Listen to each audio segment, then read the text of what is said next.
अनुपम। ठीक है, आज स्टार्ट फिर से करें। नमस्कार दोस्तों, मैं अनुपम आपके लिए आईबीपीएस आरआरबी में चयनित हमारी छात्रा हैं श्रेया सिंह चौहान। इनको बहुत बहुत बधाई देते हैं कि इन्होंने इस बार चयन किया है और हम जानना चाहेंगे कि श्रेया ये जर्नी कैसी रही, तैयारी कैसे किया, क्या क्या इसके बारे में थोड़ा सा हमारे बच्चों को बताइए। Thank you sir. सर सबसे पहले तो मेरा ये रहा है एक्सपीरियंस कि मतलब मेरे ख्याल से मेरा लंबा ही रहा है स्ट्रगल पीरियड जो भी है, और बाकी एकेडमी का पूरा कोऑपरेशन रहा मेरे साथ और अच्छा गाइडेंस मिला मुझे बेटर। तो आज मैं यहाँ तक हूँ तो आपकी वजह से, मतलब पूरी एकेडमी का है, सर का है, प्रदीप सर का है, सबका कोऑपरेशन अच्छा रहा, सबका गाइडेंस अच्छा रहा।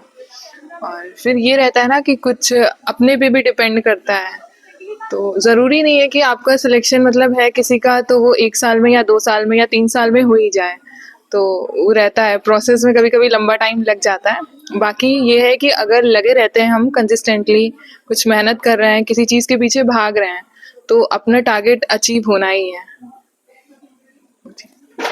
श्रेया, मैं जानना चाहता हूँ कि बैंक की जब बच्चे तैयारी करते हैं तो उनके लिए बड़ी प्रॉब्लम होती है, मैथ्स के क्वेश्चन को सॉल्व करना, एसटी सॉल्व करना, कैसे टाइम मैनेजमेंट किया जाए। तो थोड़ा सा ये बताइए कि कई बार बच्चे ऐसे होते हैं कि सिलेक्शन के लिए, जैसे आपने बताया कि सिलेक्शन में मुझे टाइम लगा, तो कहीं ना कहीं ये टाइम के दौरान बच्चे बीच में क्विट कर जाते हैं कंपटीशन को। क्या उनको क्विट करना चाहिए या कंटिन्यू करना चाहिए? कैसे अपनी स्ट्रेटजी बनाए रखें? देखिए, क्विट करने के लिए हम कोई भी ऐसा मतलब टारगेट हम नहीं चूज़ करते हैं कि जिसको हम क्विट कर दें। पहले तो हमें ही श्योर हो जाना चाहिए कि हमें लाइफ में क्या करना है। मान लीजिए जब 12th हो जाता है, थोड़ा बच्चे जो भी है स्टूडेंट वो मैच्योर हो जाता है, तो उसे अपना मतलब टारगेट बना लेना चाहिए कि हमें ये चीज़ करनी है। उसके लिए आप अपना गाइडेंस देखो कि हाँ, आपको कैसे क्या है, अपनी प्रॉपर स्ट्रैटेजी बनानी चाहिए कि ऐसे करना है।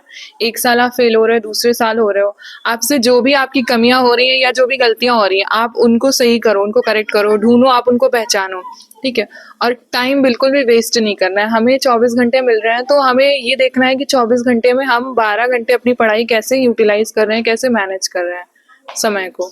तो उस हिसाब से अगर आप प्रिपरेशन करोगे तो अच्छा है। मतलब ऐसा नहीं है कि कंपटीशन बहुत टफ है। हाँ, कंपटीशन टफ है, लेकिन बहुत टफ नहीं है कि आप नहीं कर सकते हो, कि क्विट करना पड़े आपको। तो आप अपना लगे रहो, जितना आप मेहनत करोगे, आप अपना जितना 100% या 200% दोगे, उसके अकॉर्डिंग आपका सिलेक्शन हो सकता है। कई बार बच्चों के मन में एक ये सवाल होते हैं कि तैयारी के दौरान जब उनका रिजल्ट नहीं आता है तो बड़े डिप्रेस होते हैं। आपने तैयारी की, कई बार ऐसा होता है कि आप मेहनत कर रहे हो, प्री एग्जाम क्वालिफाई कर रहे हो, मेंस पास करते हो, मेंस होने के बाद जब आपका फाइनल सिलेक्शन नहीं होता है, तो उस दौरान हमारे पेरेंट्स का, हमारे टीचर का कैसा आपको मोटिवेशन मिला कि सहयोग बना के कैसे करते रहे? सर ये रहता है ना कि तैयारी के टाइम बच्चे लगता है कि नहीं, अब इतना कर लिया था, इस बार भी नहीं हुआ, इस बार भी ये सारी चीज़ें करी थी, इस बार भी नहीं हुआ, पता नहीं क्या।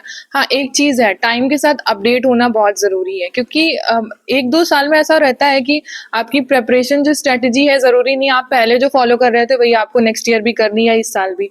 आप अपने को अपडेट रखो। जैसे जी एक सेक्शन है हमारा, जीए सेक्शन, तो उसमें रहता है ना कि आप अपडेट होता है, हर 6 महीने पे चेंजेस होते हैं, तो वैसे ही आप अपने प्लान्स में चेंजेस करो, अपनी स्ट्रैटेजीज में चेंजेस करो, जैसा सर लोगों का गाइडेंस है, जैसा एकेडमी का गाइडेंस है, ठीक है? जो भी आपके कोचेस हैं, जो भी टीचर्स हैं, आप यूट्यूब से भी पढ़ रहे हैं, वहाँ से भी आपको गाइडेंस मिल रहा है।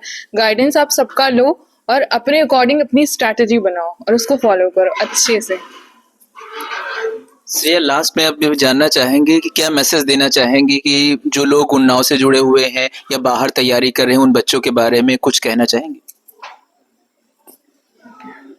तो जो लोग प्रिपरेशन कर रहे हैं, जो साथ में, और जो लोग ये वीडियो भी देख रहे हैं, उनके लिए मैं यही कहना चाहूँगी कि आप अपना टारगेट खुद ही सेट करो। अपने सारे मतलब जो भी आप जिस एग्ज़ाम के लिए आपने सोचा है कि ये मेरा गोल है, चाहे वो ग्रामीण बैंक का हो, चाहे वो आईबीपीएस का हो, नेशनलाइज्ड बैंक का, या फिर स्टेट बैंक ऑफ इंडिया हो, आप उनके सारे सब्जेक्ट्स पे इक्वली ध्यान दो।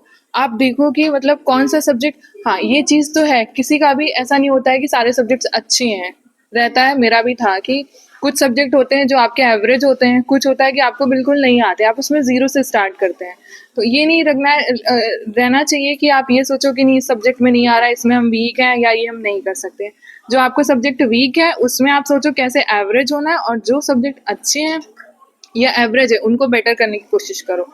इक्वली सारे सब्जेक्ट्स पे ध्यान देना है तो ऑटोमेटिकली कट ऑफ अच्छी जाएगी और आपके मार्क्स कट ऑफ से बहुत ऊपर हो जाएंगे। Okay, thank you Shreya Singh Chauhan, आपका सिलेक्शन हुआ। हम चाहते हैं कि आगे और आप तरक्की करें और बैंक में ऐसे स्केल 1 ऑफिसर की तरह स्केल 3 ऑफिसर तक जाएं और ऐसे तरक्की करते रहें। धन्यवाद, थैंक यू।